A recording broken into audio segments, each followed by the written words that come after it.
Bismillahirrahmanirrahim. Assalamualaikum warahmatullahi wabarakatuh. Perkenalkan, nama saya Muhammad Iqbal Supriyadi dengan NIM 11920600058. Baik, dalam kesempatan kali ini saya akan mempraktikumkan mengenai refleks pada tendon manusia. Pendahuluan. Gerak pada umumnya terjadi secara sadar, namun ada pula gerak yang terjadi tanpa disadari, yaitu gerak refleks. Impuls pada gerakan sadar melalui jalan panjang, yaitu dari reseptor ke saraf sensor, dibawa ke otak untuk selanjutnya diolah oleh otak.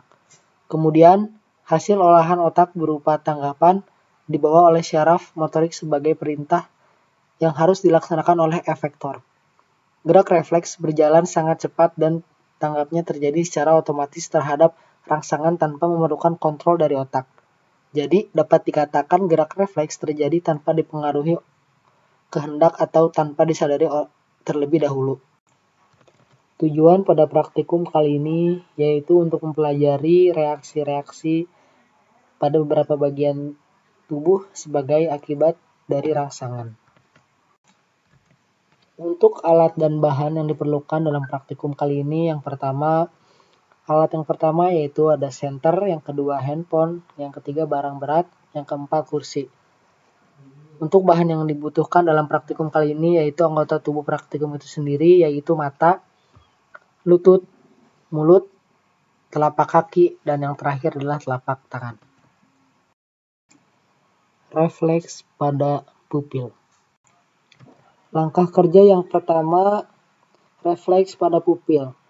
Caranya, tutuplah mata selama 2 menit, kemudian buka dengan cepat dan perhatikan bentuk pupil.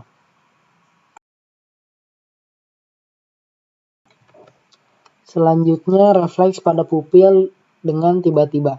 Caranya, perhatikan respon pupil kornea dari kelopak mata ketika mata disinari cahaya. Selanjutnya, refleks akomodasi pandang. Caranya, hadapkan mata pada benda dekat dan jauhkan, lalu perhatikan pupil.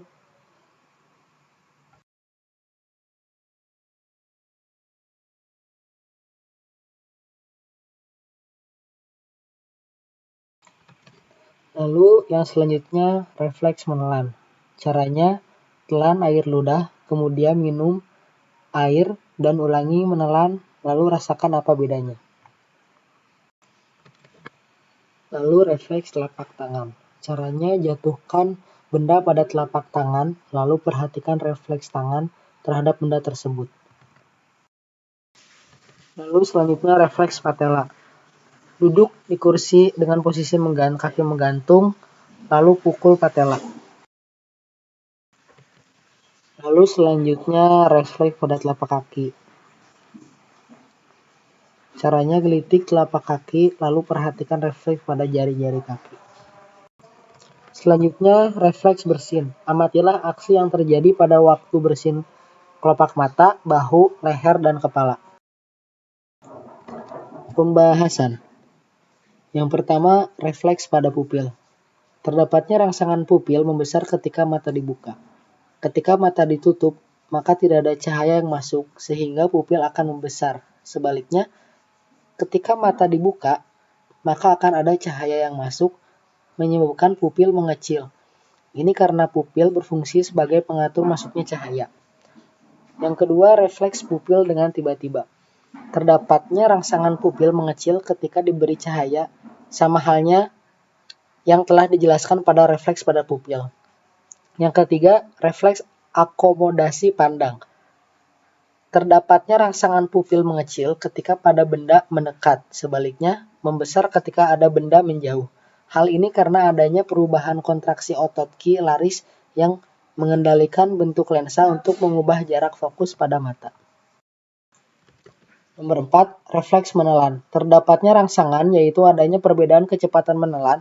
Hal ini karena ketika hanya menelan, ludah otot esofagus bekerja lebih keras karena ludah lebih kental dibandingkan air. Yang kelima, refleks telapak tangan. Terdapatnya rangsangan tangan menghindar ketika dijatuhi benda. Hal ini terjadi karena adanya gerak refleks tulang belakang. Hal ini merupakan respon yang dilakukan oleh tubuh. Yang keenam, refleks patella. Terdapatnya rangsangan terdapat posisi perbedaan. Hal ini terjadi karena adanya refleks pada tulang belakang. Yang ketujuh, refleks telapak kaki. Terdapatnya rangsangan jari kaki bergerak ketika digelitiki. Hal ini terjadi karena pada kaki terdapat saraf yang peka terhadap rangsangan sehingga menimbulkan gerakan refleks seperti gerakan jari-jari kaki. Nomor 8, refleks bersin. Terdapatnya rangsangan mata otomatis tertutup dan bahu terangkat. Hal ini merupakan mekanisme pertahanan saluran pernapasan atas bersin. Terjadi karena adanya rangsangan pada ujung syaraf karinal yang dikirim ke otak untuk mengaktifkan bersin. Kesimpulan, refleks adalah respon motorik sederhana, involuntar, stereotipik, tipogram terhadap stimuli sensorik spesifik. Refleks dioperasikan melalui arkus atau lengkung refleks. Sebuah lengkung refleks terdiri atas reseptor sensorik yang memerintahkan stimuli. 2. Serabut sensor aferen yang masuk mendula spinalis melalui akar dorsal, membawa sinyal ke SSP. Yang ketiga, pusat integrasi atau sinap dan interiorion yang menganalisis masuknya sensori membawa sinyal ke neuron motorik. Serabut neuron motorik terdiri atas jarak eferen dari lengkung tersebut, mendula spinalis melalui akar atau ventral, menginnervasi otot.